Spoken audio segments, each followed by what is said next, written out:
Yo, what is up, you guys? I hope the wind isn't bad. I mean, there's not much, but like hopefully the camera's not picking up at all. Today is video day, and it was revealing the big reveal of which car I was gonna get, and it was gonna be really exciting. It would have been a cool video to show you at the garage I really like to be at, and I was heading there to show you guys, and it was gonna be a super cool video, nice little edit. But this fits in a little bit more with the channel, with my luck and everything. This makes a little more sense for my channel, for this video to be exactly like this. I was on my way to the garage, and my car dies. The new car that I get dies, and I don't think it shouldn't be anything too big. I have a pretty good feeling that it's just the alternator, just not charging the battery. That sucks. So I guess we're just gonna do the reveal with my broken car right here. So you guys, here's my car.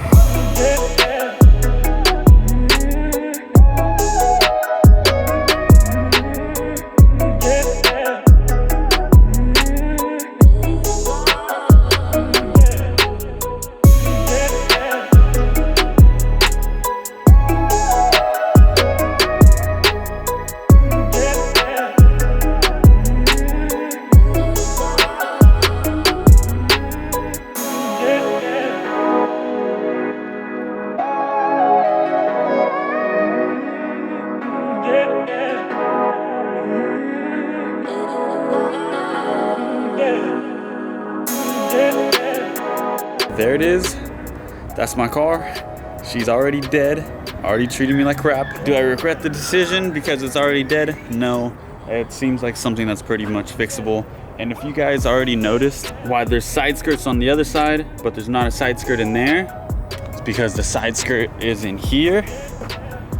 When I drove that, it kind of fell off. I already got new hardware for it, some Downstar hardware, some good stuff. It was like 64 bucks for all the things that I got. They put it on with, like, at best you could say some self-tap screws. Like I said, at best, but what are you gonna do? It's an old car, it's okay. Brand new hardware is not exactly expensive, it's just hardware. As for that alternator, it's probably not going to be very expensive either. Still very excited because, I mean, this car is a really cool addition to have to the little family that I got, the 86 fam, because I got the FRS and I got this one.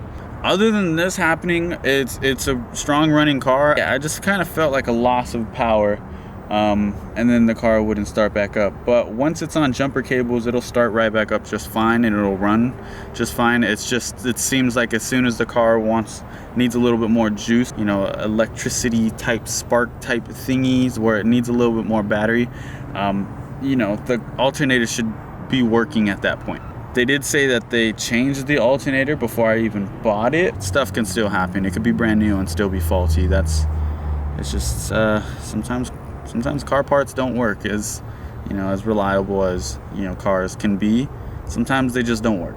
That could have been maybe just what the rough idling was, because I had a feeling the throttle positioning sensor was kind of going out. But otherwise, I really do like the car. It's pretty freaking sick to have. It was driving fine for a couple of days. I really enjoy it. It's already got bucket seats. It got 4-point harness. I might go to 5 points at some point. It's got a quick release steering wheel. Those TRD license plate frames, I just bought those. I had just bought those on literally earlier today. I got a hub lock for it because I know these cars can be pretty easy to jack. Apparently they only made 6 different types of keys for these cars, and you know, with only 6 different types of keys, it's legit someone can just open up your car pretty easily, or they can just probably jam a pair of scissors into this car and just start it up anyways. It is the next day, and Operation Save 86, it's a go. I'm praying it's still there and they didn't tow it, because we left it in a discreet location nearby the breakdown point. hoping there was no security, and we gotta fix it on the spot there because I don't have any tow service, which I should have bought. I pray everything goes fine. Other than that, it's only a couple bolts in and out, and you should be good. So fingers crossed, guys, fingers crossed. Trying to be as quiet as possible, but with this car, it's fairly hard. All right, it should be around this corner. Hopefully, oh, thank goodness. It's still there. Okay, good. All right. Untouched, hopefully. Hopefully it's still untouched. Okay, you're safe. She's safe. Damn, the lighting in this is trash. Okay. I turned the car around. I had to push it. You know, I did the yeet, so I can be a little bit more under the light. So that's good.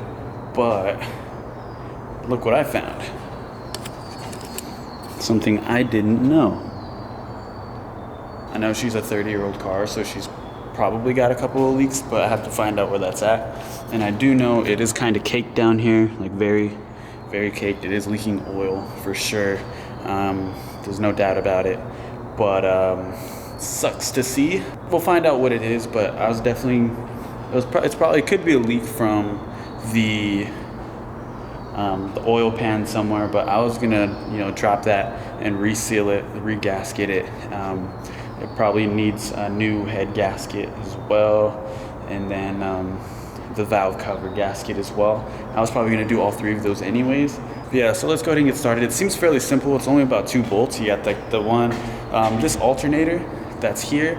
It acts as a tensioner too, so that's kind of weird, but I've never seen that. So it's right down there. Do you see that right down there? That bolt acts as a tensioner. So once I do that, it'll lose tension, and then I'll be able to get down there to the second bolt. We're almost done taking it out, but can you hear that? I think it's my buddy. Oh.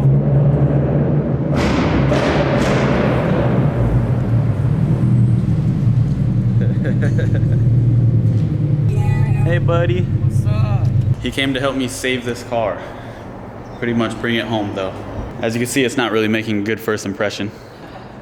It's a pretty paperweight. I almost got it out. I got the last bolt to get to because it's kind of a bitch and a half. I have to get my hand in there. Like, it's easy, but it's not easy. It's only like 2 bolts to get it out. But like, it's kind of down there. Hurts my back. We got him out. The exact same part from the exact same store. If this shit fails twice, O'Reilly's, you suck. If it fails twice. If not, then that could just be, one of the few that fail. This shit should not fail. Other than that, it's actually kind of easy. It's just, this car is low, and that makes it kind of not easy. Why does this one look way better though? Because that one's only been there for a couple of months supposedly. This one looks so much better finished. This guy had to just point out that there's a freaking spider. Look at it. It's a fucking Black Widow. Oh, I can't even see it, dude. Oh, Put the light with that iPhone 40 you got. Right there. Where you at? So he had to just point that out. So now I'm scared. And also, the other day, I found a Black Widow in my shoe. Did you see my snap? Yeah, I saw freaking Black Widow in my shoe. It was fat too. And then the next day after, I saw some roaches in my shoe. So I was like, what the fuck, man? Why is everything going in my shoe? I don't know. We're gonna get this done. Hopefully no security comes by. It shouldn't be too much longer, maybe hopefully 15 minutes, and then I'll charge it up and hopefully it'll work. If it works, we'll be able to bring this thing home. Then we have to diagnose that, which I was probably gonna either rebuild this or just get a brand new motor anyways, like a one with like 60,000 miles or whatever from like Top Rank or JDM California or something like that. Can I have this one? Yeah. Fuck yeah. I mean, if you want it, like, what do you? Oh no. Fuck it. Approximately 10 hours later. And it's dark. What am I gonna do? I'm so mad. She's not done. And honestly, I'm kind of pissed off at this point because This was supposed to be maybe a 30-minute job at tops. Be out of here by 6:30. Got here at 6, started working on it, and it would have been exactly that. But when you buy aftermarket alternators, shit happens, and for some reason, even though it's supposed to be an OE replacement, guess what happens? Quality control is a. We have at least 1 to 2 millimeters of like a clearance issue. So the alternator that came out, it fits. You don't need to hammer it, nothing.